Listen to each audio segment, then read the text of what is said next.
This week on the podcast, let's talk about the trade war 2.0 that's maybe incoming or already on us. We'll see how things play out, but let's get into it this week and see what that might mean in the future. Let's get started. Welcome into Phil's Tax Hacks and Other Retirement Facts with CPA and personal financial specialist, Phil Putney. Now let's get rolling with today's show. Hey everybody, welcome into Phil's Tax Hacks and Other Retirement Facts with Phil Putney and myself as we talk investing, finance, retirement. And Phil, we might as well have a conversation about, we talked about tariffs a couple of weeks ago. Might as well follow it up, because this is going to stay in the headlines. We've got this, the trade war 2.0, for lack of a better term. The markets had a little bit of a reaction last week at the time we're taping this. There was a couple of big announcements from Apple today at the time we're taping this, or yesterday. Well, I guess it technically been over the weekend, but since today's Monday, so we'll talk about some of this just stuff and just kind of get into it a little bit, see what's going on. How are you, my friend? Doing good. Good. Yep. Interesting, right? So we thought it was going to be. So where do we stand? What's the deal? Starting to get a little rocky. So the markets are getting a little nervous at this point. Bottom line is which we should expect, and we did expect. We've kind of talked about it going into this, right? Right. We've coming out of a very strong market over the last year and a half, 2 years almost, and it's built on some pretty strong, stable economic data. Okay. And unfortunately, we're starting to see some of that waver a little bit, so there were some announcements on Friday. Services pulled back, some growth concerns there, so we're starting to see overall economic growth concerns that we might be slowing, and consumers are starting to get concerned with that. The consumer sentiment is now starting to pull back, to where they're not quite in fear mode, but they're close. They're kind of on the edge of it, and having those kind of as the backdrop, you have then everything going on from the political standpoint with the trade, potential tariffs and quote unquote trade war that might start to ensue. So that's starting to weigh on the economy too, or the markets too, thinking, okay, well, now it's looking like maybe economic data is slowing a little bit, and we have some turmoil and things happening from an economic standpoint with tariffs. So that's leading to instability. And like we talked many times, markets like stability. They like knowing what is going to happen. And when things veer from that, it doesn't like it. Things get rocky. So that's kind of where we're at. Well, so I know he's made the comment that, whatever a country is applying to us on a tariff, we'll just do a reciprocal one. Right. But it looks like there's still a few things on the docket. So it looks like maybe starting in mid-March, this is the first week of March. We're dropping this podcast. Right. We're taping it a little early, but we're dropping it. So maybe 25% on steel, right, and aluminum. Yeah. So where we stand right now, there is a 10% tariff that started on February 4th for China. So that's already in place. That's there. 25% tariff, like you mentioned, steel and aluminum. That's slated to happen on March 12th. Okay. So that's starting to weigh on the markets. In our industry or our neck of the woods in Michigan, pretty heavily with the automakers, because steel, aluminum. That's obviously a big component in vehicles. Right. So that potentially could have a pretty sizable effect on the auto industry, depending on how this plays out. Right. So those are kind of ones that are either already in place or have been announced and are in the process of being implemented, coming up here on the 12th. And then there's ones that are delayed, still not intact yet. Right, but the Canada-Mexico stuff. Yeah, the Canada-Mexico. So that's, again, March 4th. That's coming up right at the beginning of the month, that they're kind of out there. This is what the proposal is. And unless some negotiations happen and, they get some things figured out. And in this, they do have a carve out. They're talking about potentially, for cars and energy. So it might not be kind of as broad as like the China, where there is no specific carve outs. Right. So, yeah. So those are the ones that we know of that are either in play right now or at least they're on the floated. docket. Yeah, they're being floated out there. They're coming out there. Yeah. And like you were mentioning, what's yet to be determined is they're starting to do an analysis on the overall trade deficit, so to speak, and our relationships with other trade partners, and maybe start to introduce some of these reciprocal tariffs. Yeah. So Well, and that's, kind of, I mean, this is all stuff he said he was going to do. So yep. Yeah. it So it shouldn't come as shouldn't a be shock. surprised. I mean, Right. this is exactly, And we're this going to is, break a few eggs, the market's going to, tumble a little bit. I mean, at the time, again, we're taping this on a Monday, about a week before we drop it. We usually try to do it a little bit more timely, but you got some things coming up, so you're going to be out. So we had to get this in here, but that's all right. So there, at the time we're talking, like I said, I just mentioned the Apple thing, right? So yep. since we're talking about tariffs, they announced a $500 billion in reinvestment in plants and work, 20,000 workers here in the U.S. Yep. Now, I saw two interesting takes on this, and I was going to get your thoughts on it. It's like, one, it's like, okay, great, they're making some factories. That's the point of the tariffs, is to Right. get jobs going here in the U.S. The other Yep. side is, well, only 20,000 jobs. Is it just, for big corporations, is it just a tariff loophole?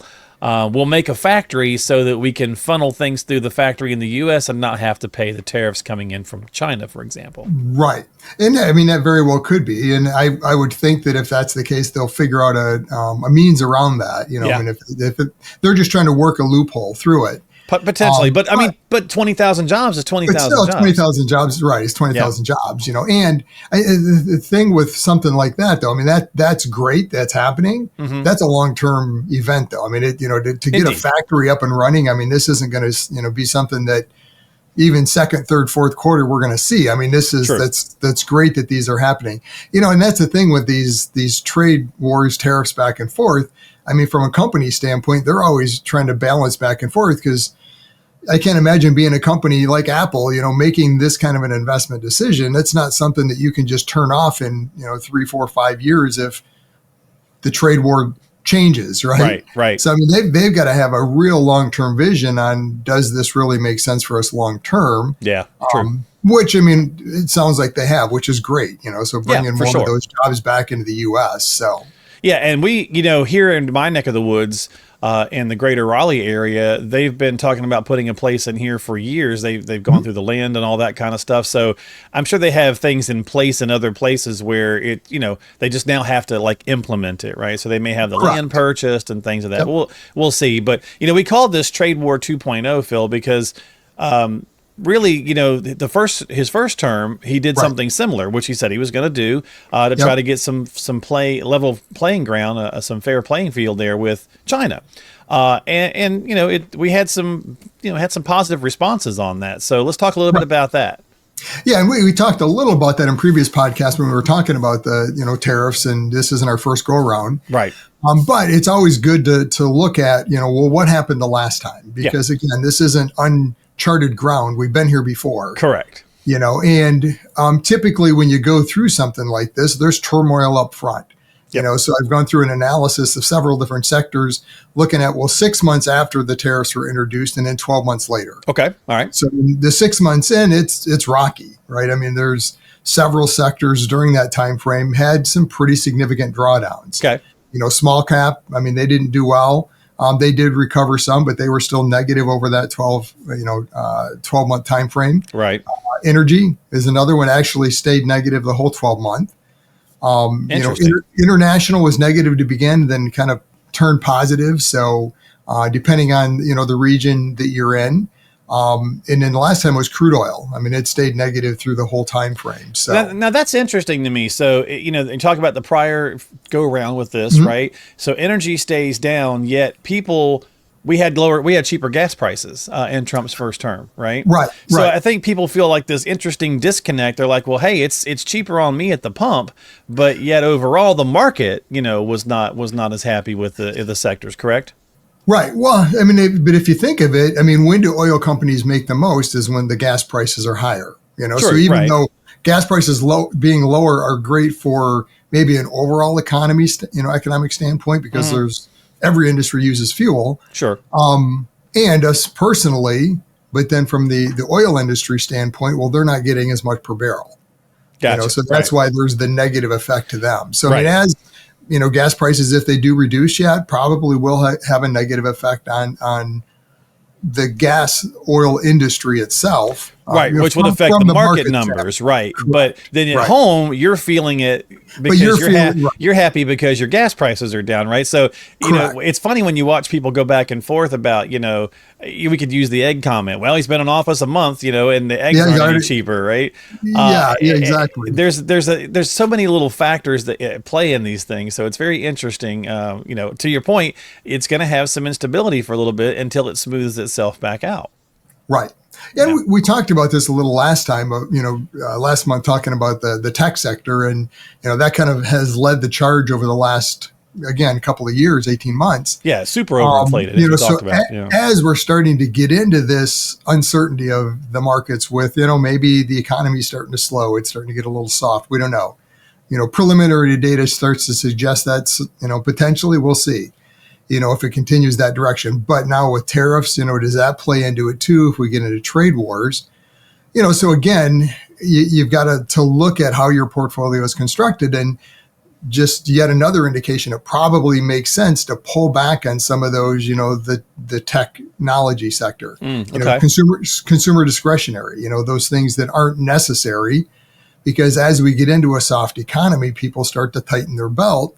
Right. So they're not spending on that discretionary items anymore. Which is funny because I feel like, this societally, we've been tightened our belt because of inflation the last couple of years. I mean, people constantly are talking about we're not spending as much because inflation is so high. So it's just been a very weird number of years, right? Where it's like, we're all upset about the cost of goods, so we're not doing as much, yet you hear that there's been record like summer travel, and it's all this kind of weird, dual point data where it's kind of hard to really, put your finger on anything specific. Yeah, when I think it's been the inflation's been high, but yet the economy has still been going well. Right. So I mean, there's not companies aren't cutting jobs. There's not this downturn in the economy. I mean, if and when that happens, then that's when you're going to start to see even more of this pullback. Yeah, and that makes sense. Yeah. Because we react as consumers, right, to the day-to-day stuff, right? So it's like, hey, inflation at the grocery store is still kicking my butt, but my job's going well, so let's go to the Bahamas, right? Yep. So, we've had this vacation plan, so let's just do it. Let's just do it. Yeah. And I mean that's a lot of it too, especially with vacations, because I mean vacations aren't something that you just do. Hey, we're going to go to the Bahamas next month, right? I mean, that's probably something of a certain age, maybe you do. Well, yeah, exactly. The spring breakers, maybe you're doing that. But, for, probably the more family vacations, the bigger spend on vacation type travel.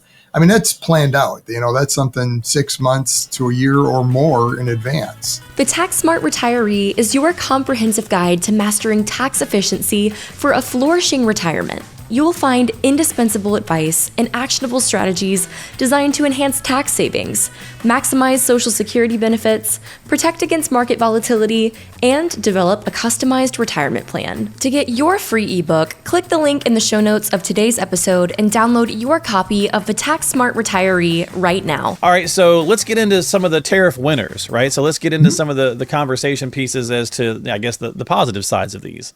Right. Well, in tariff winners, really, it's not as much maybe about tariffs as just, again, a softening economy. Okay. I mean, they kind of both play hand in hand, because as we've seen, the tariffs, we knew this was coming, right? All the way through the 2025 year so far. Right. And yet the markets have been doing pretty well. Right. It hasn't been until recently, the last week, and especially on Friday, when we start to see economic data soften a little bit, that now tariffs in combination with that start to weigh in on the economy and the markets. Mm-hmm. So as we start to go into this, here's some looking again backwards, some of the sectors that have performed better during a rough economy like that with tariffs. So consumer staples, again, not surprising there.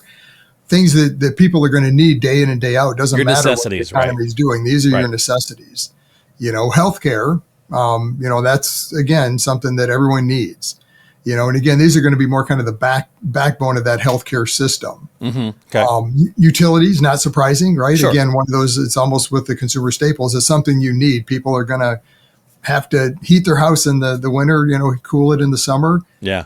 They have those. So these defensive type orientated sectors, they kind of do best in weathering this volatility in these downturns potentially in a market or volatile, uncertain times. Okay. So I mean, those are, from more the stock sector type standpoint.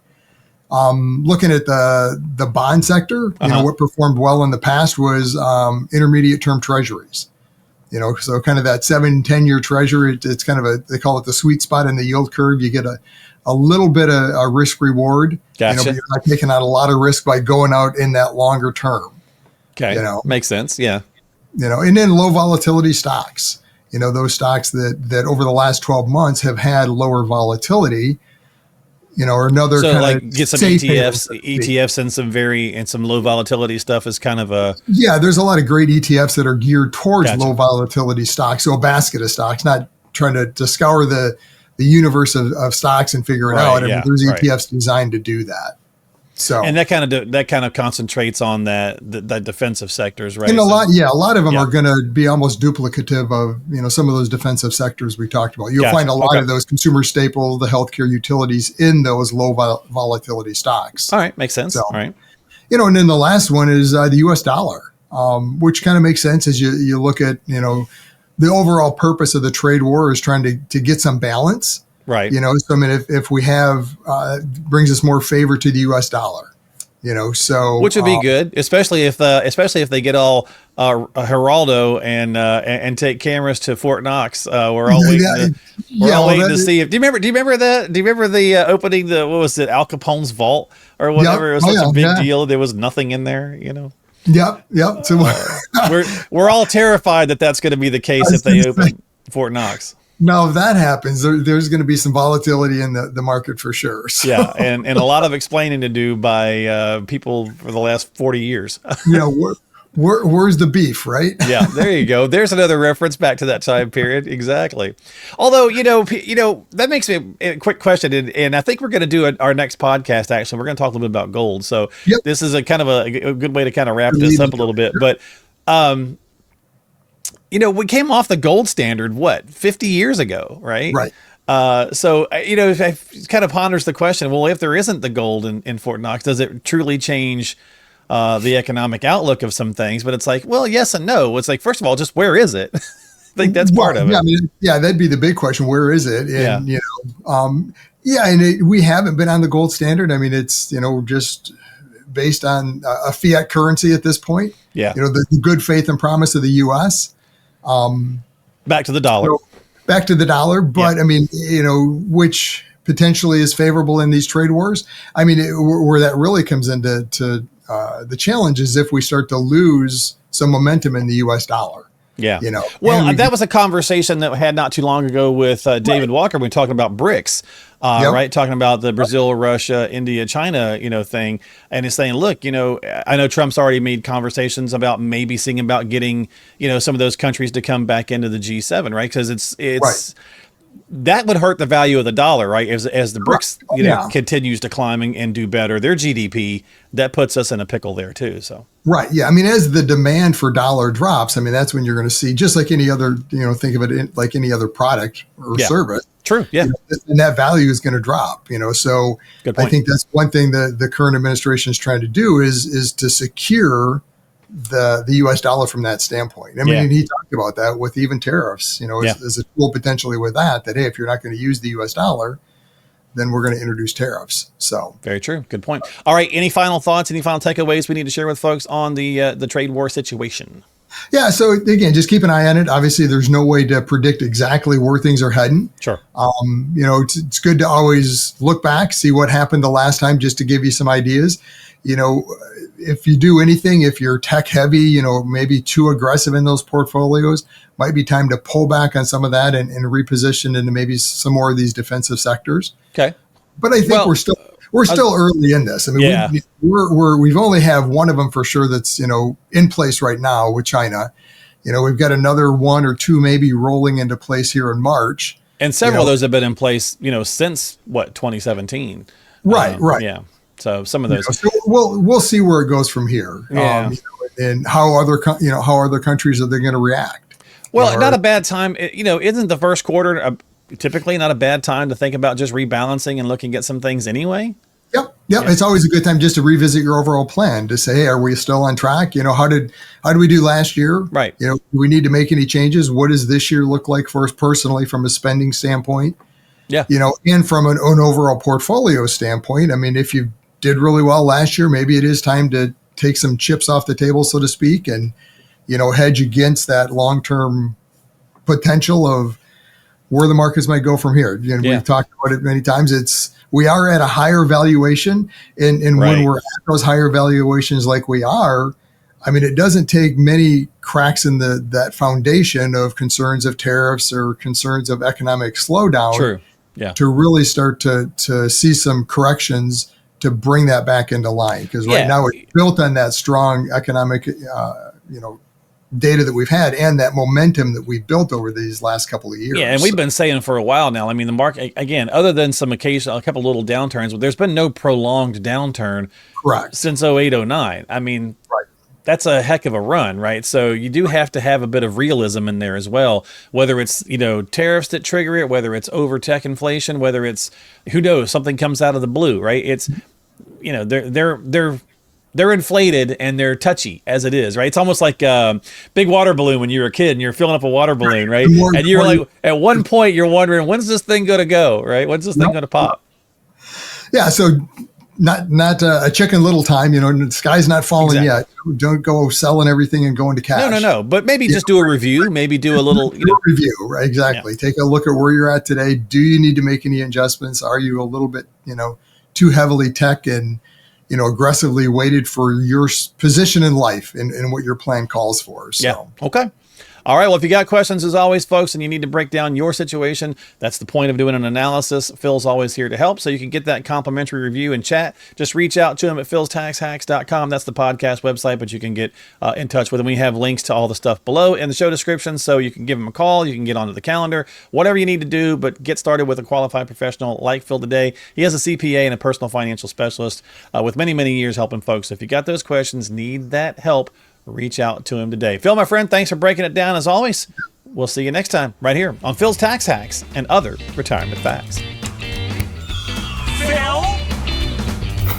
Investment advisory services offered through AFS Wealth Management. The content of this program is provided for informational purposes only and is not a solicitation or recommendation of any investment strategy. Investments and or investment strategies involve risk, including the possible loss of principal. There is no assurance that any investment strategy will achieve its objectives.